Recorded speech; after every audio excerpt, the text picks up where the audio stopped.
Nagsimula ang pelikula sa bansang Iraq matapos ideklara ni President Bush ang pagtatapos ng patuloy na digmaan sa pagitan ng Iraq at ng Amerika. Sa kabila ng pagtatapos ng digmaan, ang sundalong si Staff Sergeant Matthews at ang kanyang spotter na si Alan Isaac ay ipinadala sa pipeline construction sa bansang Iraq. Nandoon sila upang bantayan ang isang notorious na kalaban na pinapatay ang lahat na Amerikanong nagtatrabaho sa site. Ipinakita ang dalawa habang nagtatago sa likod ng mga bato at sinusubukang makita ang lokasyon ng kalaban. Sa nakakapasong init ng desyerto, gumugol ang dalawa ng higit sa 20 oras upang hanapin ang pinaghihinalaang sniper. Matapos matyaga maghintay ng ilang oras, nagsimulang mainip si Matthews at sinabing wala namang mga sundalong Iraqi na nasa site. Kasunod nito, tiningnan niya ang mga nakakalat na bangkay at ipinagpalagay na ang lugar ay sinalaki ng grupo ng mga Iraqi na umatras din nang matapos ang kanilang misyon. Makarinig nito, pilit na pinakalma ni Isaac si Matthews. Naisip niya din ang teorya na dahil sa headshots ang ikinamatay ng lahat ng manggagawa, isang professional sniper ang nasa likod nito. Binanggit ni Isaac na ang kalaban nila ay maaaring isang professional Iraqi sniper na nagngangalang Juba. Ngunit tinanggi ni Matthews ang kanyang opinyon at sinabing walang ganong kahusay na sniper ang Iraq na kayang patayin ang lahat sa loob ng 30 segundo. Kinuha niya ang radyo mula sa isang patay na sundalo at nagpatuloy sa paglalakad. Sa kabilang banda, nahirapan si Isaac na bantayan si Matthews dahil sa paglabo ng kanyang teleskopyo. Agad niya itong ipinaalam kay Matthews, ngunit sinisi siya nito nang hindi niya pinalitan ang teleskopyo sa tamang oras kahit alam niyang sira na ito. Pinaalam ni Isaac na ito ay pag-aari ng namatay nilang kaibigan na si Dean at merong sentimental values ang nakakonekta dito. Siniyasat ni Matthews ang mga bangkay at nagulat nang makita silang lahat na merong perpektong mga tama sa ulo. Nagsimula siyang mag-alala sa posibilidad na malapit sa kanila ang sniper at ipinaalam kay Isaac ang tungkol dito. Nang marinig ito, iminungkahi ni Isaac na umalis na si Matthews sa lugar sa lalong madaling panahon.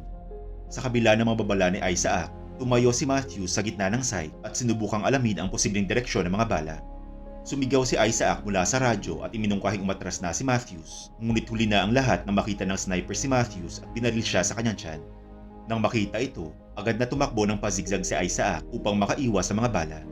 Ngunit bago pa niya madala si Matthews sa isang ligtas na lugar, nabaril din siya ng sniper sa kanyang binti.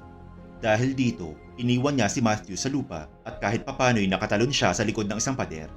Iminungkahi ni Matthews na makipag-ugnayan si Isaac sa base militar upang humingi ng backup at rescue team.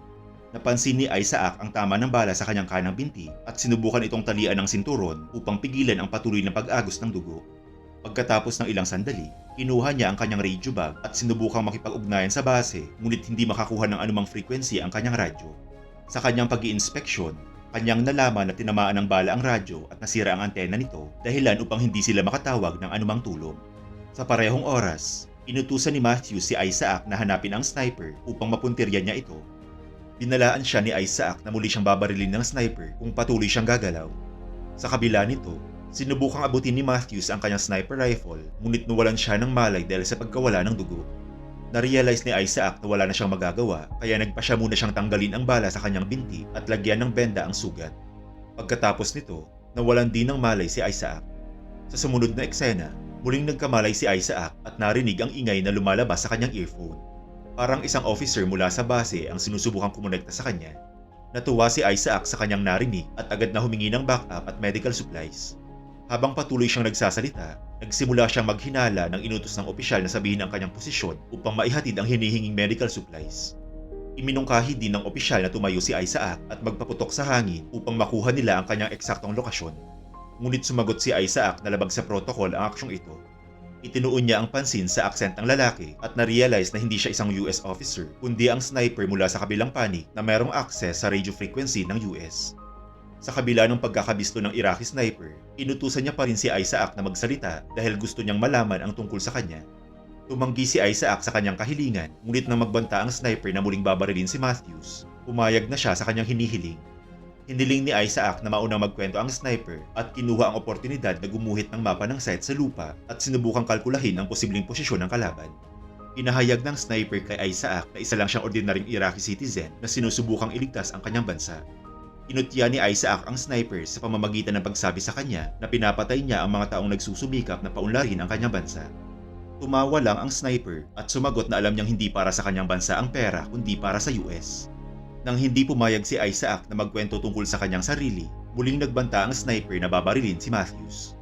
Sa pagkakataong ito, Pinagsawalang bahala ni Isaac ang banta, kaya bilang tugon, pinahayag ng sniper na alam niya ang tungkol sa pagkamatay ni Dean. Nabigla ng husto si Isaac at nagtaka kung paano nakuha ng sniper ang impormasyon. Maya-maya, sinubukan niyang uminom ng tubig mula sa kanyang bote, ngunit nakitang nabutas din ito ng bala. Alam din ng sniper ang sitwasyon ni Isaac nang isiwalat niya na sinadya niyang barilin ang bote ng tubig, ang antena ng radyo at kanyang tuhod. Binanggit niya na ginawa niya ang lahat ng ito upang hindi makatakas sa lugar si Isaac. Sa sumunod na eksena, sinubukang alamin ni Isaac ang eksaktong armas na ginagamit ng sniper. Tinawag din niyang terorista ang sniper, ngunit tinawanan lang siya nito at pinaalalahanan si Isaac na siya ang nasa ibang bansa na mayroong dalang baril at pumapatay ng mga tao. Pagkatapos tumingin sa kanyang teleskopyo, nalaman ni Isaac na nagtatago ang sniper sa isang tambak ng basura. Ipinagpalagay ni Isaac na ang sniper ay isang profesional at ipinahayag na siya ay si Juba. Subalit itinanggi ito ng sniper at sinabing siya ay normal lang na Iraqi citizen. Sinabi ni Isaac na sa palagay niya, ang sniper ay dating US Army officer na trinaydor sila. Ngunit muli itong pinabulaanan ng sniper at ipinaalam na pinapatay niya lang ang mga taong unang umatake sa kanya. Hindi nagtagal, bumagsak si Isaac sa lupa dahil sa dehydration at pagod. Pagkatapos ng ilang sandali, planong linlangin ni Isaac ang sniper sa pamamagitan ng paglagay ng kanyang helmet at jacket sa isang stick. Sa kasamaang palad, hindi nito nalinlang ang sniper at nahulog din sa proseso ang kanyang helmet. Dahil wala na siyang ibang opsyon, tumakbo si Isaac patungo sa isang patay na sundalo upang malaman kung meron siyang mapapakinabangang gamit sa kanyang bag. Ngunit nang siya'y makabalik, nalaman niyang sira na ang kanyang teleskopyo at hindi na ito magagamit upang mahanap ang sniper. Samantala, nakarinig si Isaac ng kaunting ingay sa radyo at na-realize na buhay pa si Matthews. Sumigaw siya kay Matthews at ibinigay ang lokasyon ng sniper. Naglabas si Matthews ng isang makintab na bagay mula sa kanyang bulsa at tiningnan ang tambak ng basura. Habang pilit na ginugulo ni Isaac ang sniper, dahan-dahan namang inaabot ni Matthews ang kanyang rifle. Kasabay nito, ipinaalam ng sniper na dati siyang guro sa Baghdad, ngunit matapos mapatay ang kanyang mga estudyante sa pag-atake ng mga Amerikano, nagpasya siya maghiganti para sa kanilang pagkamatay. Tinanong ng sniper si Isaac kung bakit patuloy niyang dinadala ang sirang teleskopyo, ngunit nang hindi sumagot si Isaac, nagbanta ang sniper na babarilin si Matthews na hindi alintanang buhay pa siya. Dahil dito, ibininyag ni Isaac na dala niya ang teleskopyo bilang pag-alala sa kanyang kaibigan na si Dean. Ipinaalam niya din na ang kanyang pagkakamali ay humantong sa pagkamatay ng kanyang kaibigan. Samantala, inayos ni Matthews ang kanyang rifle at itinutok ito sa tambak ng basura. Ilang beses siyang nagpaputok, ngunit nang siya'y mag-reload ng kanyang baril, gumanti ng putok ang sniper at tinamaan siya sa kanyang balikat. Nang makita ito, ibinungkahi ni Isaac na gumapang si Matthews papunta sa kanya.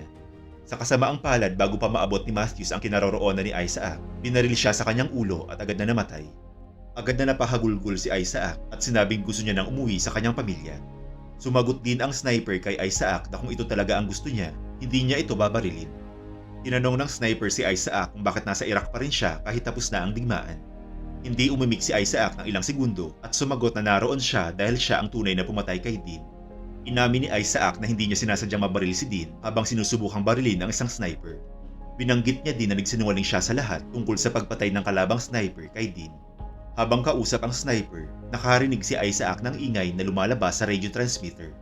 Agad siyang gumapang papunta sa radyo at sinubukang makipag-ugnayan sa base militar, subalit masyado nang sira ang radyo at naririnig niya lamang ang pag-uusap na nangyayari at hindi makahingi ng tulong.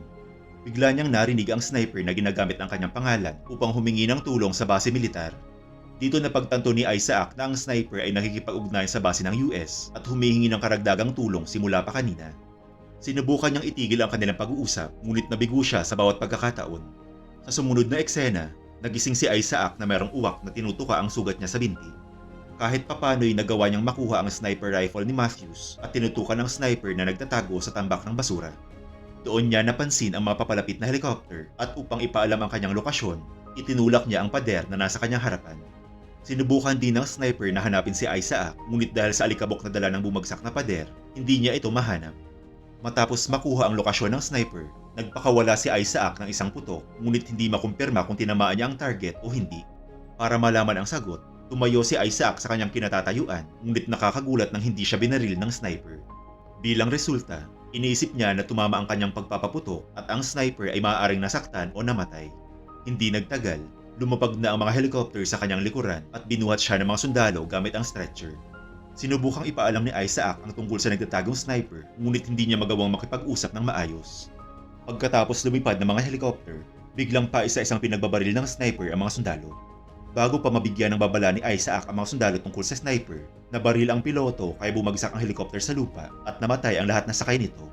Sa huling eksena, tinawagan ng sniper ang base ng mga sundalo at humingi ng isa pang rescue team habang nagbabalat kayo bilang isang Amerikanong sundalo. Shoutout kay Cyron Caro, Aliza Ahmad, Romar Larara, Gilberta Anire, Eric Tierra, Maria Liza Alcovendas, Najir, Jean Calio, Bogard Kaingin, Joel Pineda, Aaron K. Inano Jr., Jan Kiatler, at HDTV. Thanks for watching. Subscribe for more videos gaya nito.